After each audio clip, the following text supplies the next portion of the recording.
What's good, my peoples? Have you heard of Epic the Musical? Because I've recently heard it and now I'm obsessed with it. For those of you that don't know what it is, it's a series of concept albums that cover the story of the Odyssey, with each album covering a specific saga in the story through the people involved through singing. Now, for those of you that don't know what the Odyssey is, it's an epic Greek poem told in 24 books about the story of Odysseus, who was the king of Ithaca and is trying to come home after the 10-year-long Trojan War. Now, the first song of the series shows how Odysseus and his 600 men take over the city of Troy with that fake-ass wooden horse. And after some really messed up stuff, he tries to go home with those 600 men that he left with to begin with. Now, this whole time, this man has rolled deep with these 600 men and has not lost anybody in this war. But the second he tries to go home, shit kept going left, and more left. Now, that was my spoiler-free recap. Y'all gonna have to listen to it if y'all are already fans. The newest album of the series is actually going to be coming out on Halloween, so y'all might want to take the time to catch up before Halloween, because the shit sounds so good, the second you pick it up, you will likely not want to put it down. The songs, the voices, the voice acting behind the songs, the storytelling in general, all of that is top tier. Now, for those of you who have kept up with this series, I gotta talk about something right now. It's mainly the two people that pissed me off in this whole story, and that would be Odysseus himself and his homie Eurylochus. Now, for both of them, I'm not gonna knock a lot of what they do, essentially because they are both just trying to get home to their families and all that shit. But some of this shit, I gotta ask questions. In the case of Odysseus, why did he have to snitch on himself? Like, dude was 5 steps ahead damn near every time, because when he blinded that Cyclops, he already told him that his name was nobody, so that when the Cyclops asked for other Cyclops to come through and help him, he'd say it was nobody that did this to me. But because of Athena saying he should kill him and he not wanting to do that shit because he's like, bruh,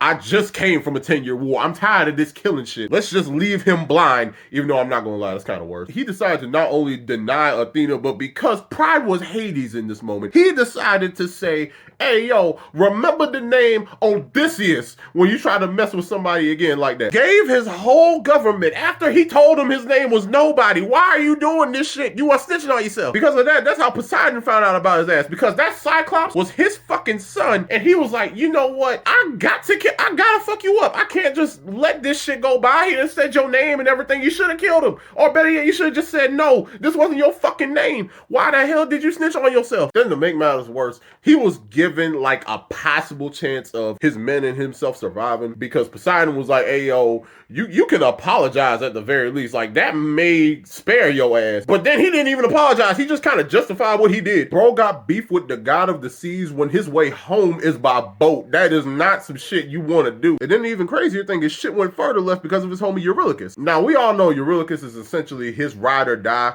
but he's also that ride or die that questions how far you're going to drag me to the die. Because Odysseus has been testing his ass with all the shit they've been going through on this damn journey throughout the series. But at the same time, most of it actually paid off and actually made it work. Like, even after the Scylla situation, he was like, yeah, when the Cyclops went crazy, you made a plan. When Circe turned everybody into pigs, you did not hesitate to like turn around and do all this shit. I was ready to go. Hell, when the storm was fucking us up, you saw a floating island and said, fuck it, let's hit up the wind god for some help. But for the Scylla shit, nah, you'd rather 6 of our men get taken out. Out of the 4, there was only 48 motherfuckers left at this point. Why did you let 6 of them get taken out by Scylla? I would have hit Eurylochus up with the facts, like, fam, you were ready to leave more than that when Circe turned them into some freaking pigs. They weren't even dead. On top of that, beforehand, you're actually the reason why we got sent to Poseidon's doorstep. He was mad at me. But guess what? For some reason, he didn't find my ass, because the wind god had that storm in that bag, and you were supposed to not open that bag, but for some reason, the second I closed my eyes, you did that shit. And before that, you were casting doubt on me in front of the whole fucking crew, making me look crazy when I'm the one that kept your ass alive. Plus, I'm not gonna lie, I'm gonna keep it G. If we had to choose between sacrificing 6 out of 48 motherfuckers or fighting Scylla in her fucking territory, please don't act like you wouldn't have done the same shit. We would have all died that day. Like, we wouldn't have made it home. Now, the whole thing with Helios's cows and shit, bro, I'm not gonna lie, I can't really blame Eurylochus in the case that he was starving along with the men, although for some reason he was the first motherfucker to put his knife in the damn cow. But in all realness, both of them were fucked up. But what you're not about to do is look at me with the what are we gonna do face when you fucked up and had a mutiny to take my ass out of charge. But in all realness, this was a tale of fuckery on all grounds, and Odysseus is no better. Anywho, that's my thoughts. Y'all have a good night.